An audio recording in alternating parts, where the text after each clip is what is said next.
At my wedding, my mother-in-law stood up and said, "We voted. You shouldn't be here." The first thing my father taught me about cars was that appearances can be deceiving.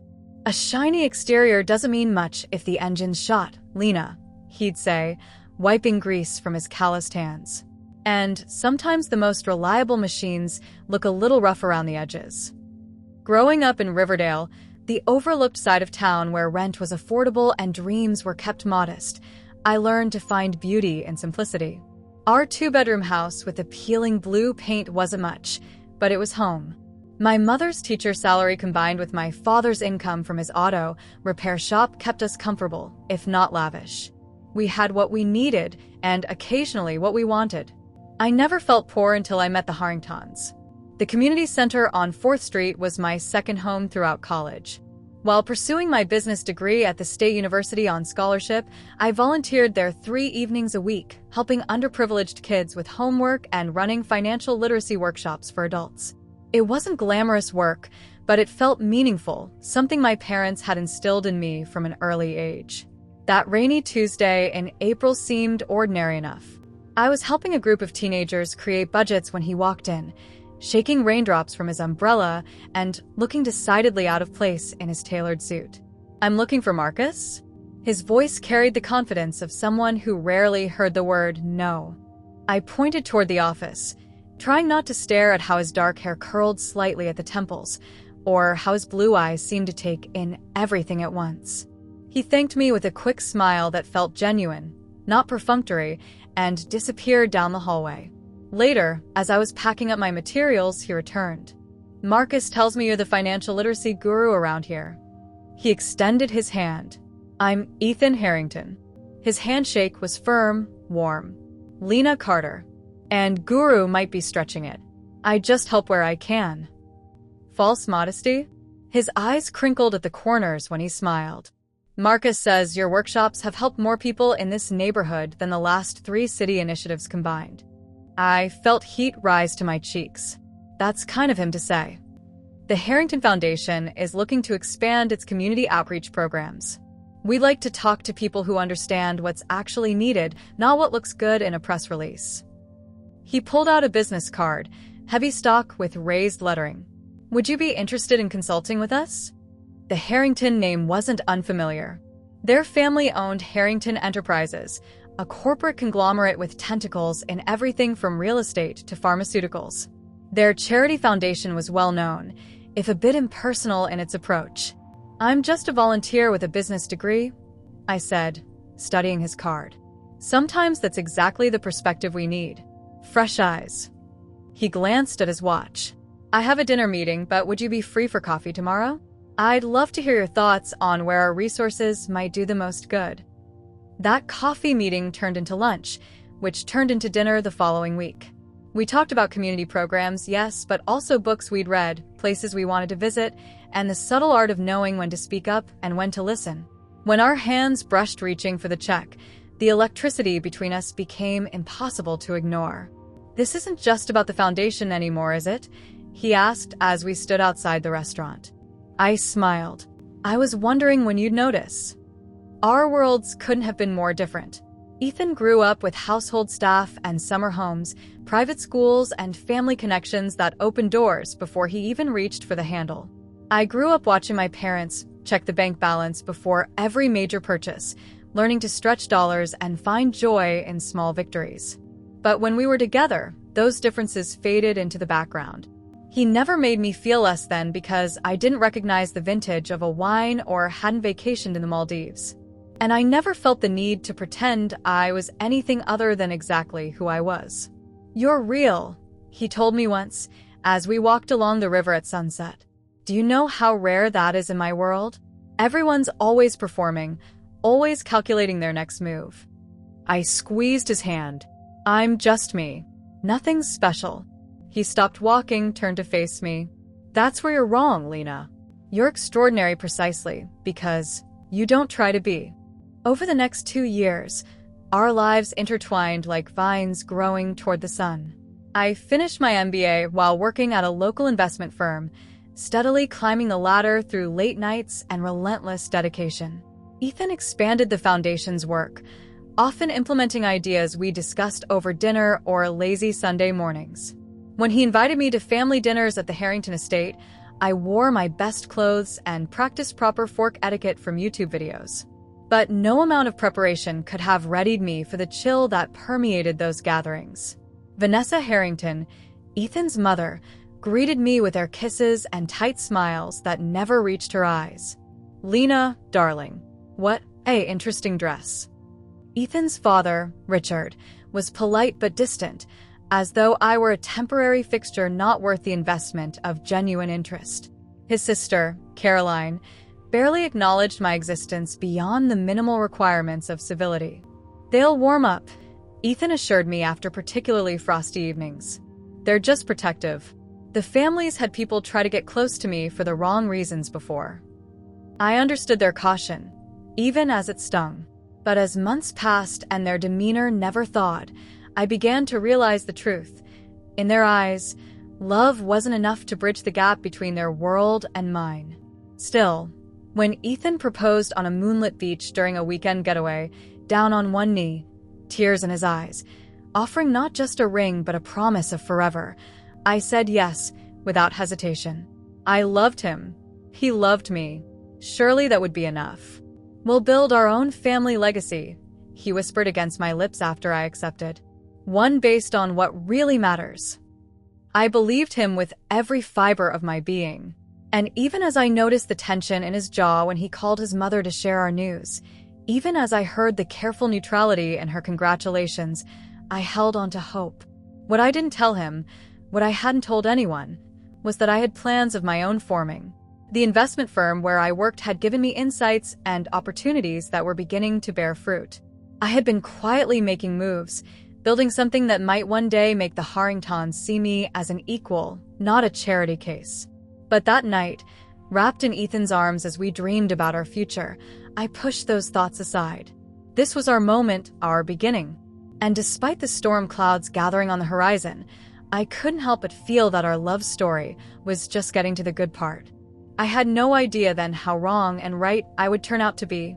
The Harrington Summer Estate sprawled across 10 acres of manicured lawns and gardens, the main house a colonial masterpiece of white columns and perfect symmetry. As Ethan's car crunched up the gravel driveway for our engagement celebration, my stomach twisted into knots. "Remember," he said, squeezing my hand, "this is just a formality. We're already family, as far as I'm concerned." The party was elegant, understated in that way only true wealth can manage, where everything costs a fortune but nothing screams for attention. Crystal champagne flutes, white roses arranged in artful cascades, and waitstaff who appeared and disappeared like ghosts. Vanessa Harrington cut a striking figure in a powder blue dress that probably cost more than my car. She air-kissed me as always, her perfume expensive and subtle. "Lena, darling, that ring looks rather substantial on your hand." Her words carried dual blades, a compliment for the ring Ethan had chosen, a subtle dig at my worthiness to wear it. I smiled anyway. "It's beautiful, isn't it? Ethan has exquisite taste." "In some things," she replied, her eyes cooling before she turned to greet other guests. Throughout the evening, I moved between clusters of Harrington family friends, business associates, and relatives. I'd memorized details about each person Ethan had mentioned, hoping to forge connections, to find common ground. Instead, I found walls. "So, you work at an investment firm?" asked Ethan's cousin Theodore, emphasizing the words as though they tasted strange on his tongue. "Yes, Meridian Partners. I specialize in emerging markets and..." How quaint, starting from the bottom. He smirked, though I suppose that's the only option when one doesn't have connections. Before I could respond, Ethan's Aunt Margaret joined us, champagne sloshing slightly in her glass. She looked me over, her gaze lingering on my dress, the most expensive piece of clothing I'd ever owned, yet still somehow wrong for this crowd. "You know," she stage whispered to Theodore while looking directly at me, "when Philip married his secretary, we all thought it was love too. Turned out she was after the trust fund all along." She laughed high and brittle. "She's taking him for millions in the divorce." Theodore barely concealed a snicker. Blood will tell, I suppose. I excused myself before they could see the flush creeping up my neck, retreating to a quiet corner of the terrace. I typed a quick message on my phone to my assistant at Meridian, asking for updates on our latest acquisition target. Work had become my sanctuary, the one place where I was valued for my mind, not judged for my background. Don't let them get to you. Caroline, Ethan's sister, appeared beside me, surprisingly without her usual frosty demeanor. I'm trying, I admitted. She sighed, twisting her own diamond ring. Look, I don't particularly like you, but that's nothing personal. I don't particularly like anyone Ethan dates. A small smile softened her words. But they're being especially vicious, and that's not fair. Why do they hate me so much? Caroline considered her champagne. The Harringtons have been social elite for 5 generations. Old money, old values. She looked at me directly. And old prejudices. They believe bloodlines matter, connections matter. Love is secondary to legacy. That's archaic. That's reality in their world. She shrugged. Plus, the business isn't doing as well as they pretend. They wanted Ethan to marry someone who would bring financial connections, not someone who... She trailed off. Not someone who grew up on the wrong side of town. I finished for her. After Caroline left, I found Ethan surrounded by his father's business associates. His eyes lit up when he saw me, and he immediately pulled me into their circle. Gentlemen, have you met my fiancée? She's brilliant with market analysis. In fact, she predicted the Westover collapse 3 months before it happened. Richard Harrington's smile tightened. Son, I'm sure these men don't want to discuss business with. Actually, interrupted one older man, I'd be interested to hear her thoughts on the Asian markets right now. As I shared my carefully researched insights, I noticed Vanessa watching from across the room, her expression darkening. Later, as I passed the library to find a bathroom, I overheard her voice, sharp with anger.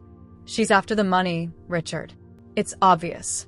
A girl from nowhere, with nothing, suddenly attached to our son? Please. Ethan seems to love her, Richard responded, sounding weary. Love won't save this family's position if she bleeds him dry. We need to stop this before it's too late. I walked away silently, heart hammering.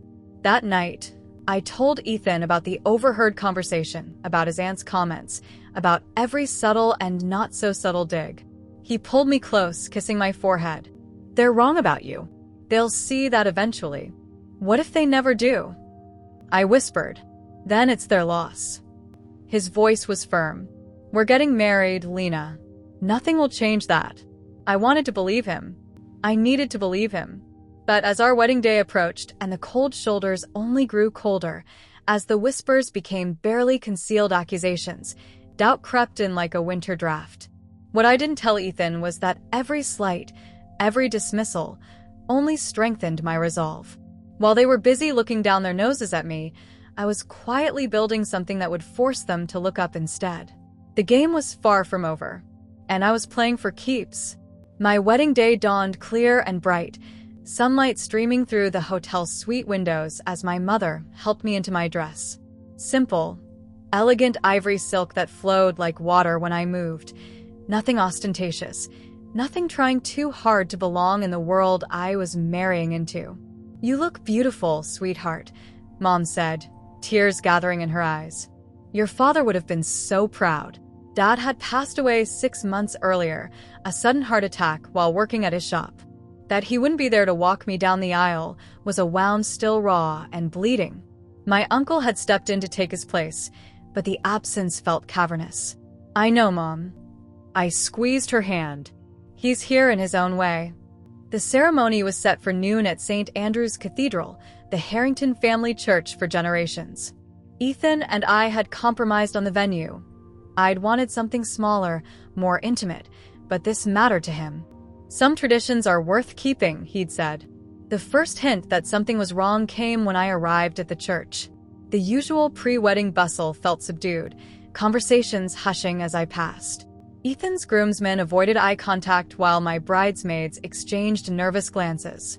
Is everything okay? I asked my maid of honor, Jess. Of course, she said too quickly. Just wedding jitters. Through the partially open doors, I could see the guests seated in the cathedral. My side was modest colleagues, childhood friends, my mother's teacher friends. Ethan's side was a sea of designer suits and pastel dresses, faces set in expressions more appropriate for a funeral than a wedding. A text from Ethan, "I love you. Can't wait to see you coming down the aisle." It steadied me. Whatever was happening, we would face it together. The music began. The massive doors opened fully. Uncle Henry offered his arm, and we began our procession. Step by step, I moved toward Ethan, who stood at the altar looking breathtakingly handsome in his tuxedo. His smile, when our eyes met, was radiant, a lighthouse in a storm. The minister began the service, his voice resonating through the vaulted space.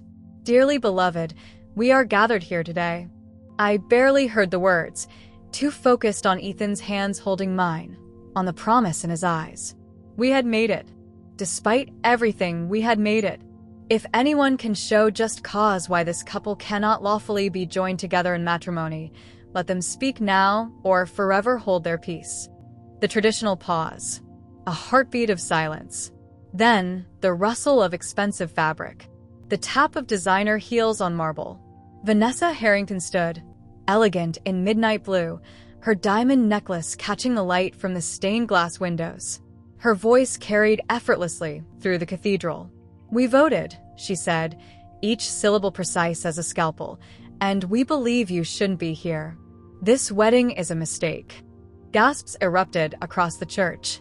My mother made a small, wounded sound. Ethan's hand tightened around mine so hard it hurt. "Mother," he hissed. "Sit down." Vanessa continued as though he hadn't spoken. "The Harrington family has standards, traditions that have preserved our legacy for generations.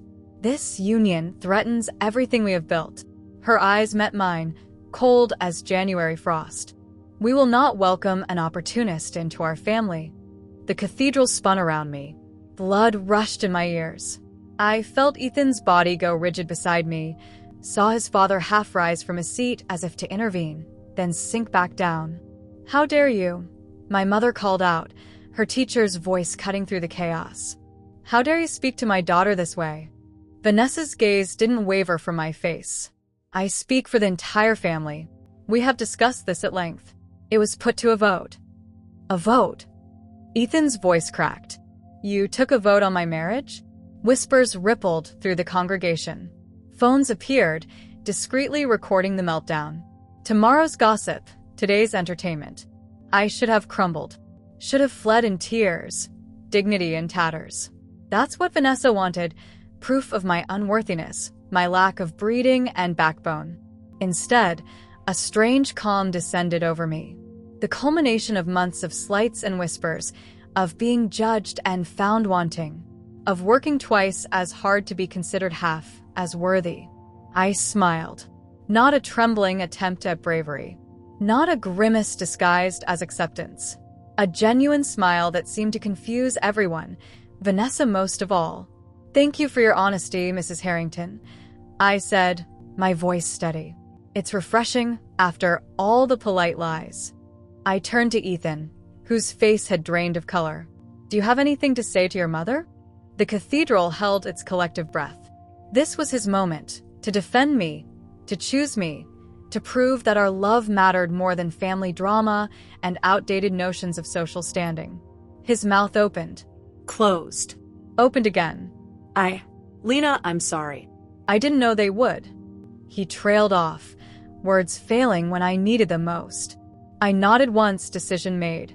I slipped my hand from his, removed the engagement ring from my finger, and placed it gently in his palm. "I believe this belongs to your family," I said quietly. Then, louder, addressing the stunned congregation. "Thank you all for coming. There will be no wedding today." As I walked back down the aisle alone, head high and eyes dry, I pulled out my phone and sent a pre-drafted email to my legal team. Subject: Execute Plan B. Because I had a secret, one that would turn the Harringtons' world upside down by morning. The car service took me straight from the cathedral to my office downtown. Not the modest cubicle at Meridian Partners where I'd started, but the top floor of the sleek glass tower where I now served as CEO of Phoenix Capital Group. My assistant, Maya, was waiting despite it being Saturday. "The papers are ready," she said, her eyes widening at my wedding dress. "Should I ask?" "Later," I promised, stepping into my private office where my legal team awaited.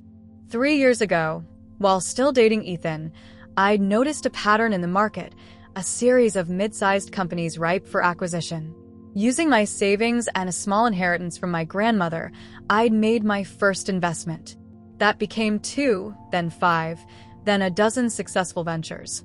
I incorporated under a different name, using my mother's maiden name, Phoenix, instead of Carter. Phoenix Capital Group had grown exponentially, operating quietly in the shadows of larger firms. Our breakthrough came 18 months ago when we acquired Westover Industries, the collapse Ethan had mentioned I'd predicted at his family's party. "The contracts are prepared exactly as you specified," said Harrison, my lead counsel. "Trigger ready." I nodded, reviewing the documents with the detachment that comes from absolute certainty. "And Harrington Enterprises?" My CFO, Diane, pulled up a presentation on the wall screen. "Their stock has been declining steadily for 3 quarters. The board is divided on direction. They've been searching desperately for new investment. What none of them knew, what no one knew except my core team, was that I had been that investor. 6 months ago, when Harrington Enterprises needed a capital infusion to survive, Phoenix Capital had provided it through a series of shell companies. They'd been so desperate, they'd accepted terms that gave us tremendous leverage in case of default. How bad is it really? I asked Diane. They're underwater. Richard Harrington has been putting on a good face, but internally, they're in free fall. Without our continued support, they'll collapse within 90 days. I considered this as I changed from my wedding dress into the suit Maya had ready. The irony wasn't lost on me. While Vanessa Harrington had been snubbing me at family dinners, her husband had been practically begging my company for financial salvation. "What are your instructions?" Harrison asked. I took a deep breath. "Execute the contingency plan. Full acquisition. I want controlling interest by market open on Monday. Any special provisions?" I thought of Vanessa's cold eyes, of Ethan's silence, when I needed him most. The standard package. New board appointments, restructuring of executive positions. I paused. "And prepare a press release announcing Phoenix Capital Group's acquisition. It's time we stepped out of the shadows." "And the name change?" Maya asked. "Will you go forward with revealing yourself as CEO?" Until now, I'd operated behind a corporate veil. Elena Carter wasn't publicly connected to Phoenix Capital. That had been deliberate. I wanted to succeed or fail on my own merits, not through connections to the Harrington name. Yes. Schedule the press conference for Monday afternoon. My phone buzzed with texts from Ethan, 27 and counting. I silenced it without reading them. Around 7 that evening, I finally left the office and returned to my apartment. I kicked off my heels, poured a glass of wine, and stepped onto my balcony, overlooking the city. Below, lights twinkled like earthbound stars. Somewhere out there, the Harringtons were likely in crisis mode, trying to salvage the wedding disaster. They had no idea what was coming. The doorbell rang. I knew who it would be before I checked the security camera. Ethan stood in the hallway, still in his tuxedo, looking wrecked. I let him in. "Lena," he began, voice hoarse. "I can't begin to apologize." "Then don't," I said simply. "I should have defended you." I froze. I never thought my mother would actually, but she did. I remained standing while he sank onto my couch. "And you did nothing." Tears filled his eyes. "I love you. I still want to marry you. We can elope, start fresh, away from my family's influence." For a moment, I allowed myself to imagine it. The life we'd planned, the children we'd discussed, the future that had seemed so certain this morning. "Do you know what hurt the most?" I asked quietly. "Not your mother's public humiliation. Not the family vote. It was that when the moment came to choose between them and me, you hesitated." "It was shock, not hesitation," he pleaded. I shook my head. I need a partner who never doubts where his loyalty lies. You're not that man, Ethan. What happens now? I gazed out the window at the city skyline, at the Harrington Enterprises building visible in the distance. Now, I take care of myself, as I've always done. What does that mean? Confusion clouded his features. I almost told him then about Phoenix Capital, about my secret role in his family's company, about the reckoning coming on Monday morning. But something held me back. It means goodbye, Ethan. After he left, I checked my email. The acquisition papers had been filed. The press release was scheduled. By this time tomorrow, the world would know that Elena Carter, the woman the Harringtons deemed unworthy of their family, owned their legacy. They'd voted me out of their family. I'd bought their company instead. I didn't attend the reception. There was no point. The bride had left the building, and with her, any pretense of celebration. Instead, I spent Saturday night finalizing acquisition details with my team and Sunday preparing for the week ahead. By Monday morning, everything was in place. At 9:30 a.m., as trading opened, Phoenix Capital Group executed its option to convert debt to equity in Harrington Enterprises. The business news networks picked up the story immediately. Unknown investment firm takes controlling interest in Harrington Enterprises. Unknown, but not for long. I arrived at my office early, dressed in a power suit that my father would have called taking no prisoners attire. My team had been working through the night, and the atmosphere crackled with anticipation. The Harringtons are trying to reach you, Maya informed me, handing over coffee. Richard has called 7 times. Their lawyers twice. I nodded. Let them wait. At 10:15, my phone lit up with Ethan's name. I declined the call. At 10:45, the board meeting of Harrington Enterprises convened in emergency session. I wasn't physically present, but Harrison attended as Phoenix Capital's representative, with instructions to say nothing about my identity. Not yet. At 11:30, the press conference was set. Camera crews assembled in our main conference room, financial reporters speculating wildly about who controlled Phoenix Capital and what this meant for the future of Harrington Enterprises. At noon, exactly 24 hours after I should have said, I do, I stepped onto the podium. Good afternoon. I'm Elena Carter, founder and CEO of Phoenix Capital Group. Cameras flashed. Reporters who had expected some silver-haired Wall Street veteran looked stunned at the sight of a 30-year-old woman instead. Today marks a new chapter for both Phoenix Capital and Harrington Enterprises. Following our acquisition of controlling interest, we will be implementing immediate changes to restore Harrington's market position and ensure its future profitability. My presentation was detailed, authoritative, and unemotional. I outlined the restructuring plan, the strategic pivots, the market opportunities Harrington had failed to capitalize on. Not once did I mention my personal connection to the family or yesterday's wedding disaster, though rumors were already swirling. As I concluded, a reporter raised her hand. Miss Carter, can you address the rumors that you were engaged to Ethan Harrington until yesterday? I met her gaze steadily. My personal life is separate from this business decision. Next question. Another reporter pressed. Sources say the Harrington family objected to your relationship with Ethan. Did that influence your company's acquisition? Phoenix Capital makes decisions based on market analysis and potential for return on investment.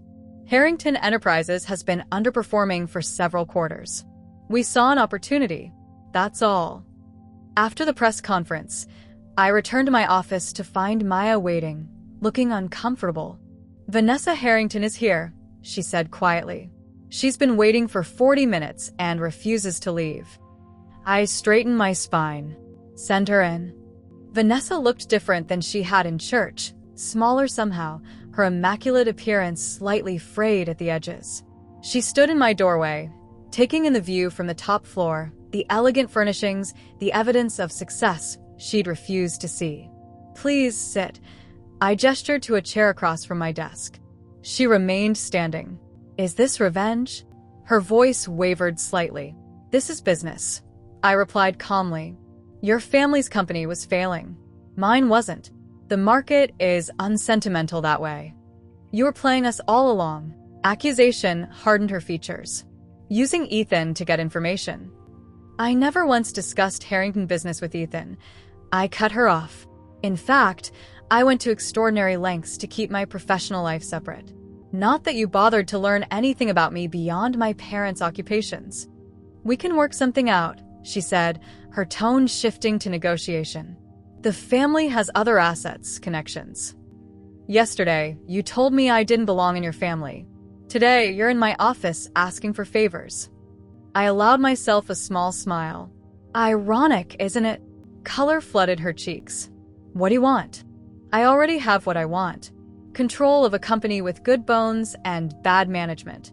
As of this afternoon, the board has been restructured. Your husband has been removed as CEO. Your family members have been relieved of their executive positions. She paled. You can't do that. I already have. It's been announced to the shareholders. The vote was unanimous. You voted us out, she whispered, recognition dawning. Karma has a certain poetry, doesn't it? After Vanessa left, I sat alone in my office as evening shadows lengthened across the city. My phone buzzed again, Ethan for the 12th time that day. This time, I answered. Lena. His voice was raw. Why didn't you tell me? Would it have changed anything? I asked. Would you have stood up to your mother if you'd known I was rich? Silence stretched between us. I loved you for you, he finally said. Not for what you had or didn't have. But you didn't love me enough. The truth of it ached in my chest despite everything. When it mattered most, when I needed you to choose me, you hesitated. I want to make it right. Please, can we talk in person? I closed my eyes, suddenly exhausted by the weight of victory. It's too late, Ethan. Some things, once broken, can't be fixed. I'm not giving up on us, he insisted. That's your choice, I said softly. But I've already made mine. I ended the call and walked to the window. The Harrington building stood illuminated against the darkening sky, soon to bear the Phoenix logo instead.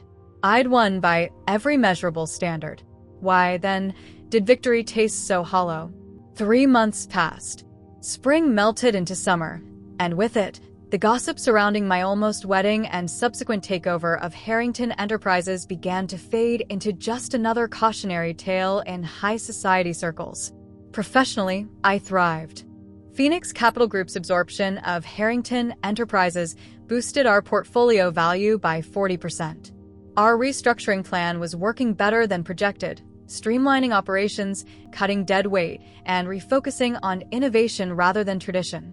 The market responded enthusiastically. Our stock price climbed steadily. Personally, I remained in limbo. Ethan continued his campaign to win me back, flowers delivered to my office, which I donated to hospitals, heartfelt letters, which I read but didn't answer, and occasional appearances at my favorite coffee shop, which I began to avoid. You can't hide from this decision forever, just told me over lunch. Either forgive him and move forward, or cut him loose completely. I pushed salad around my plate. It's not that simple. It never is, she agreed. But you've built an empire while protecting your heart. Maybe it's time to figure out which one matters more. That afternoon, I received a meeting request from Vanessa Harrington. Curiosity compelled me to accept. She arrived at my office looking different than I remembered. Humbler, the sharp edges of her arrogance dulled by circumstance. The Harringtons had been forced to downsize, selling their summer home and several investment properties to maintain their primary residence. Thank you for seeing me, she said, sitting across from me with perfect posture. What can I do for you, Mrs. Harrington? She placed a small velvet box on my desk. Inside was a vintage sapphire ring, the Harrington family heirloom that should have been mine as Ethan's bride. This belongs to you, she said quietly. I closed the box without touching the ring. I don't want your family jewelry. It's not about the jewelry. For the first time, she looked directly at me without judgment clouding her gaze. It's about acknowledging that I was wrong. The admission hung between us. Why now? I asked. Because pride is cold comfort in an empty house. She smoothed her skirt. I've lost my son. He barely speaks to me. Richard and I argue constantly about who's to blame for the company's downfall. The family is fractured. I didn't cause that fracture, I reminded her. I merely exposed it. Yes, she conceded. You did. She stood to leave, but paused at the door. Ethan was the best of us, you know. The only one who saw people for who they were, not what they represented. He got that from his grandfather, my father, who built the company from nothing, much like you did. After she left, I sat with her words, turning them over like stones in a river. The revenge I'd executed had been perfect, calculated, devastating, complete. I'd proven my worth in the language the Harringtons respected most, power and money. Yet something essential remained unresolved. That evening, I drove to the community center where Ethan and I had first met. It was youth night, the basketball court filled with teenagers from the neighborhood. I spotted him immediately, sleeves rolled up, teaching a gangly boy how to improve his jump shot.